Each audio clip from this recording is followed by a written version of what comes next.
मैं घर में अपनी माँ और मेरी बेटी आस्था के साथ रहता हूँ। सोचा आप लोग सफर के बाद थके होंगे। वह शिखा को एक बैग पकड़ाते हुए बोला, मैं आपके लिए थोड़ा चाय नाश्ता लाया हूँ। कभी भी किसी चीज की आवश्यकता पड़े कृपया बेझिझक फोन कर देना। अपना फोन नंबर मैंने लिखकर बैग में रख दिया है। इतना कहकर वह चला गया, किंतु अपनी उदारता की छाप छोड़ गया। निर्मल के उदार भाव से दोनों इतने भावुक हो गए कि धन्यवाद जैसा शब्द उनके अधरों पर ही ठहर गया। सबने चाय नाश्ता किया।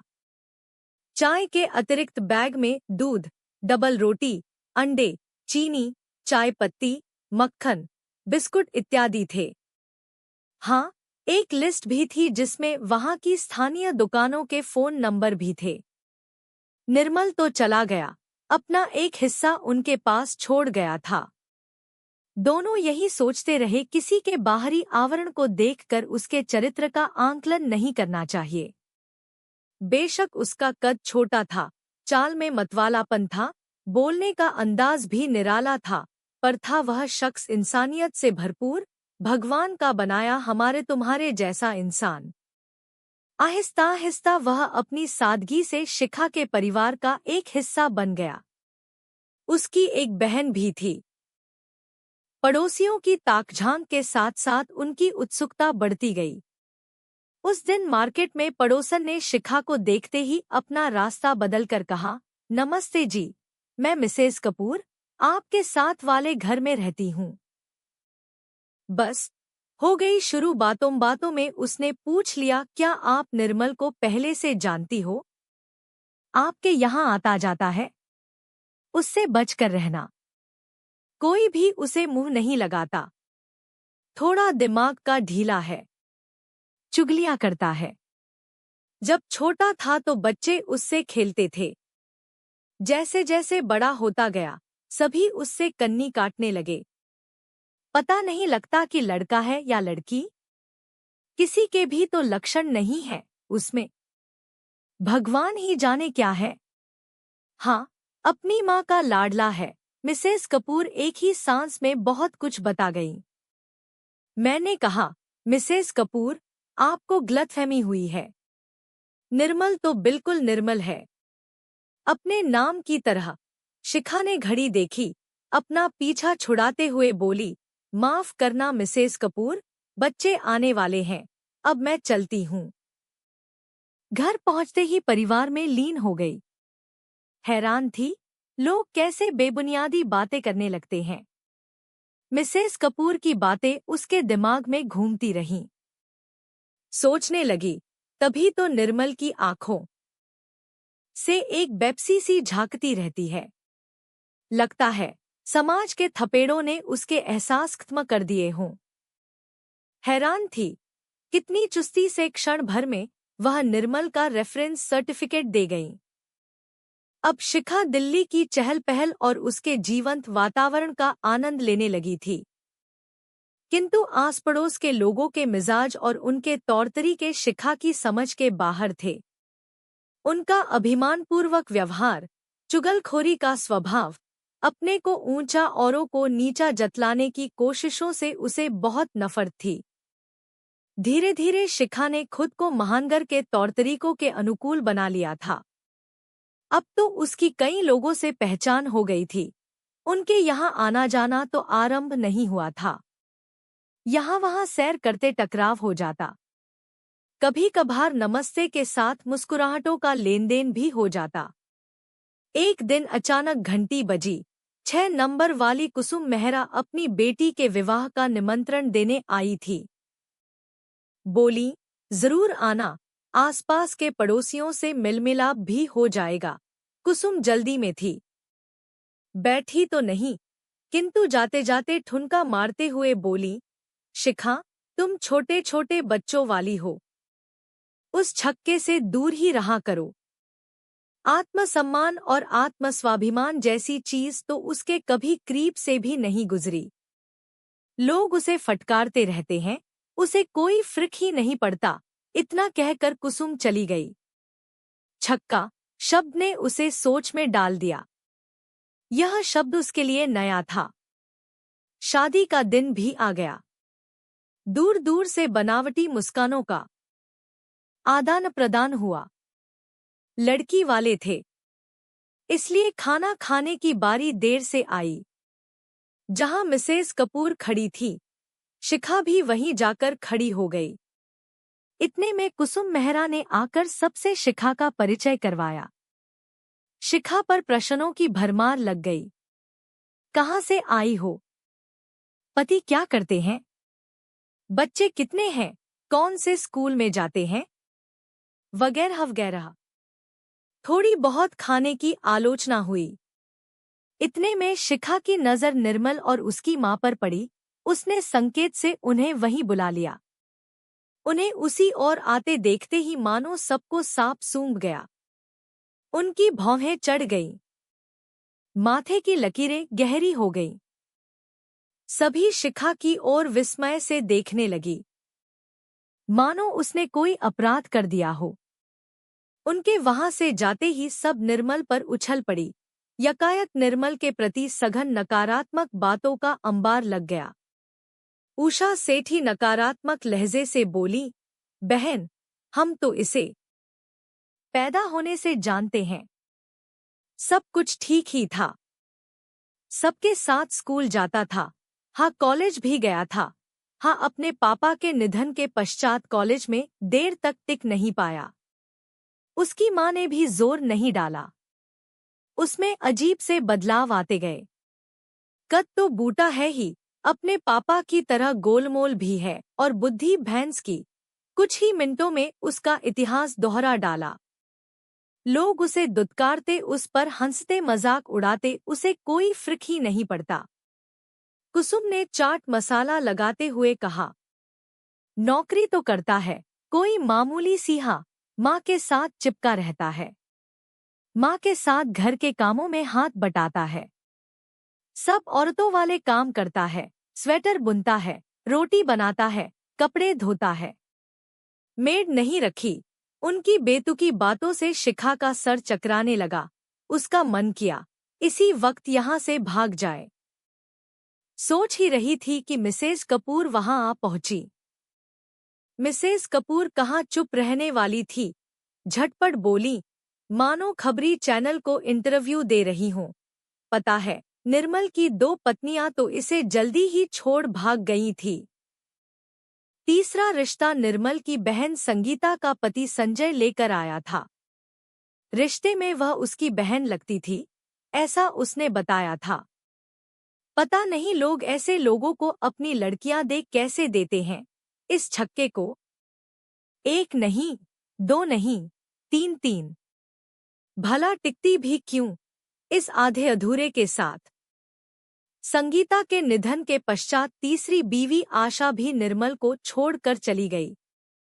आशा से निर्मल की एक बेटी हुई, आस्था। सभी खुश थे। अब तो बड़ी हो गई है, फाइनल ईयर में है। पर हाँ, आस्था को निर्मल ने बहुत लाड़ प्यार से पाला है। बढ़िया ब्रांडेड कपड़े लाता था उसके लिए। आस्था की हर मांग को पूरा करता है। उसकी माँ और आस्था दोनों निर्मल की जान है। निर्मल का हर पल आस्था पर केंद्रित था। कितनी मलिन सोच है समाज की, शिखा की सोच से बाहर था।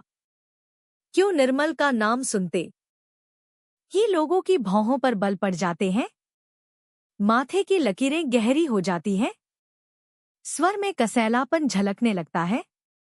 देता क्या है समाज उसे? उपेक्षा, तिरस्कार, फटकार और लांतों मलांतों का पुरस्कार। उस दिन निर्मल ठीक ही तो कह रहा था, दीदी, पत्थर की दीवार गिराना आसान है, किंतु रवैयों की दीवार गिराना बहुत मुश्किल है। तंग आ गया हूँ। कोई निर्मल कौर कहता है और कोई निर्मल सिंह, कोई छक्का और कोई 50 और कोई 50-50। जब देखो नए नाम का आविष्कार कर लेते हैं। अब दुहक भी दुहक नहीं लगते, बहुत गहरे हो गए हैं। यूं कहो आदत पड़ गई है।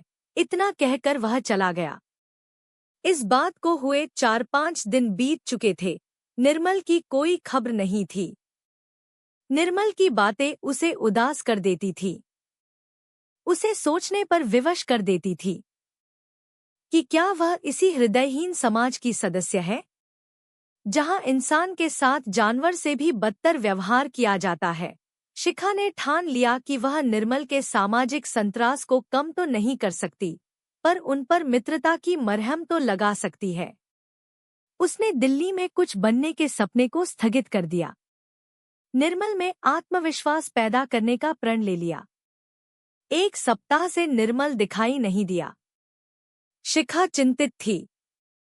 निर्मल की मां से पूछा, उन्होंने बताया कुछ दिन के लिए अंबाला गया है। भाई के घर काम हो रहा है, वह छुट्टी ले नहीं सकता। मजदूरों पर नजर रखने के लिए उसे कोई घर का आदमी चाहिए था। सप्ताहांत तक आ जाएगा। ठीक है, मैं चलती हूँ। आपको अगर किसी चीज की आवश्यकता पड़े कृपया बता देना। निर्मल, नहीं, हम तो हैं यहाँ। शिखा ने उनकी पीठ थपथपाते हुए उनका माथा चूमा। खुशी से उनके चेहरे पर 3 इंच की मुस्कुराहट फैल गई। लगता था शायद निर्मल के कारण उन्हें भी आउटकास्ट कर दिया हो, कोई ढंग से बात ही नहीं करता। शिखा असमंजस में थी। इतनी क्रूरता इंसान से कोई नहीं जानता, किसी के साथ कभी भी कुछ भी हो सकता है।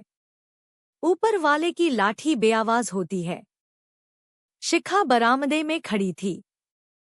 उसने देखा निर्मल ठुमक ठुमक कर हाथ में कुछ लिए उसकी तरफ ही चला आ रहा था। वह गोलमोल तो था ही, चाल में भी मस्ती थी। माथे के टीके से लगता था कि मंदिर से आ रहा है। अंदर आते ही हाथ में एक डिब्बा पकड़ाते हुए बोला, यह लो, मैंने आज गजरेला बनाया है। आज आस्था का जन्मदिन है। शाम को उसे वहीं ले जाऊंगा जहां वह चाहेगी। वह कभी खाली हाथ नहीं आता, सदा कुछ न कुछ बनाकर लाता था। यह उसकी आदत है। दिल का बहुत अमीर है। अच्छा, अब चलता हूँ। अरे, थोड़ी देर बैठो तो सही, शिखा ने कहा। जैसे ही वह रॉकिंग चेयर पर बैठा, शिखा समझ गई कि आज कुछ कहना चाहता है। वह जानती थी कि जब कोई भी बात उसे कुरेदती है, तो वह रॉकिंग चेयर पर बैठकर झूलने लगता है। बोलने लगा, शिखा दीदी, लोगों को मैं अच्छा क्यों नहीं लगता? इतनी नफरत क्यों करते हैं मुझसे? क्यों दुत्कारते रहते हैं मुझे? कोई निर्मल देवी कहता है, कोई निर्मल रानी, तो कोई निर्मल सिंह। यहाँ तक कि रिश्तेदार भी बहुत निरादर करते हैं। मामा जी का काम करवाने गया था। बेवजह गालियां खाकर वापस आया हूँ। मामी सदा टोकती रहती थी, अपने मामा जी की शराब कम पिया कर, बहुत महंगी है, इम्पोर्टेड है। कभी इज्जत प्यार से नहीं बुलाया किसी ने। संजय ने तो बहुत फायदा उठाया मेरा। हमेशा हुक्म ही चलाता रहता था, यह ले आ, वो ले आ। और खुद मेरी बीवी के साथ घुटने से घुटना लगाकर बैठा रहता था। मैंने माँ को कभी नहीं बताया, नहीं तो लफड़ा हो जाता। बहनोई था मेरा। वैसे भी माँ मेरे कारण किस किस से झगड़ा करती। रहना तो समाज में ही है। निर्मल, बातें तो बड़ी समझदारी की करते हो, रिश्तों की अहमियत का भी एहसास है तुम्हें, पर कभी कभी झल्ला जाते हो, शिखा ने अर्थपूर्ण मुस्कान से कहा। आज उसका मन बहुत भरा हुआ था, आज वह मुस्कुराया नहीं। वह आंखों में घिर आई बदली को पी गया। बड़बड़ाता रहा, क्यों क्यों इतना अभिशप्त है जीवन मेरा? कई बार अपने को मुक्त करना चाहा, सोचा सब कुछ छोड़कर भाग जाऊं। हर बार माँ की तस्वीर सामने आ जाती। कुछ देर तेजी से झूल झूल कर चुपचाप बिन कुछ कहे चला गया। भद्दे नामों से बुलाते हैं, अल्फाजों के कंकर फेंकते रहते हैं। कई बार सोचता हूँ, कितनी मजबूरी होगी मेरी माँ की ममता की कि वह सदा मेरे सामने लोहे की दीवार बनकर खड़ी रही। बहुत अच्छी है मेरी माँ, और एक मैं हूँ उस पर भार बना बैठा हूँ। कई बार सोचता हूँ, इससे अच्छा तो जानवर जाति में जन्म ले लेता। फिर सोचता हूँ क्यों? यह भेदभाव तो मनुष्य ने बनाए हैं। पेड़ों को ही देख लो, सभी में फल थोड़े ही लगता है, किसी में बीज भी नहीं होता। दीदी, थक गया हूँ। पत्थर की दीवार गिराना आसान है, किंतु रवैयों की दीवार गिराना बहुत मुश्किल है। सांस लेना तो जरूरी है, पर जीना मजबूरी। कुछ देर वातावरण में मौन पसरा रहा। बाहर जाते जाते निर्मल कुछ क्षण भावशून्य सा खड़ा रहा, फिर बोला, मुझ में है ही क्या? मेरा तो शरीर भी किसी काम का नहीं। कहते कहते उसकी आंखों से एक बूंद लुढ़की और गाल पे अटक गई। शिखा ने उसके अनकहे को सुना और महसूस किया। वो तो चला गया। जो कुछ सुना यकीन से बाहर था। यह उसका भयानक इतिहास था। निर्मल उम्र भर अपने अधूरेपन को कुरेदता रहा। यही उस आधे अधूरे की चकनाचूर करने वाली हकीकत थी। शिखा उसकी मनोस्थिति पर बहुत चिंतित थी। शिखा ने मनोवैज्ञानिक तक पहुंचने का प्रयास किया। वह 2 सप्ताह की छुट्टी पर था। 2 दिन बीत चुके थे। शाम को किसी ने जोर जोर से शिखा का दरवाजा पीटना शुरू किया। उसने खोला। एक बच्चा हाफते बोला, आंटी आंटी, आपको निर्मल की मम्मी बुला रही हैं। जल्दी प्लीज, बहुत जल्दी। सुनते ही वह धक से रह गई। उसकी छठी इंद्री कुछ कह रही थी। उसने जल्दी से चप्पल पहनी और भागी। वहां निर्मल की मम्मी सिसकियां भर रही थी। शिखा ने पूछा, निर्मल कहाँ है? उन्होंने बंद दरवाजे की ओर संकेत दिया। वह सिसकते बोली, सब मेरा कसूर है। मुझे यह काम बरसों पहले ही कर देना चाहिए था। मुझे आस्था को बता देना चाहिए था। सब कुछ जानते हुए भी मैंने अपने बेटे की खुशी के वास्ते आंखें मींच ली थी। मैं सब कुछ जानती थी कि घर में क्या चल रहा है। संजय वहां क्यों आता है? निर्मल को क्यों बाहर भेजता है? जब आशा पेट से हुई, मैं जानबूझकर अनजान बनी रही। मेरा स्वार्थ आड़े आ गया। मैंने निर्मल के भ्रम को भ्रम ही रहने दिया। तुम ही बताओ, बेटे की खुशी को कैसे कुर्बान कर सकती थी? उम्र भर झूठ के साथ जीती रही। खुश थी कि अब निर्मल पर कोई अंगुली नहीं उठाएगा, कोई उसे छक्का 50-50 और दरमियाना नहीं कहेगा। मैं अपने बेटे की शारीरिक विकृति को जानती थी। सब जानते हुए भी अनजान बनी रही। मुझे पता था, अगर किसी को पता लग गया तो मैं बेटे को खो नहीं पाऊंगी। कैसे बलि चढ़ा देती बेटे की। उम्र भर झूठ के साथ जीती रही। शिखा बेटा, आप कोशिश करें, शायद आपकी बात मान ले। निर्मल, दरवाजा खोल प्लीज। जब तक बताएगा नहीं तो किसी को कैसे पता चलेगा? तुम्हारे मरने से क्या सब उलझनों का हल निकल आएगा? तेरे बिना क्या जिंदा रह सकेगी तेरी माँ? दरवाजा खोल मेरे भाई, बैठकर कोई हल निकालते हैं। दरवाजे में चाबी नहीं थी। शिखा ने चाबी के छेद से देखा। निर्मल अपनी रॉकिंग चेयर पर झूल रहा था। वह समझ गई कि कुछ गड़बड़ है। उसने धीरे से दरवाजा खोला। वह टस से मस नहीं हुआ। निर्मल की मम्मी हाथ जोड़कर बोली, बेटा, माफ कर दे, तेरी गुनहगार हूँ। वह उसके पैर छूने को थी कि उसने उठ के माँ को गले लगा लिया। दोनों एक दूसरे से लिपटकर खूब रोए।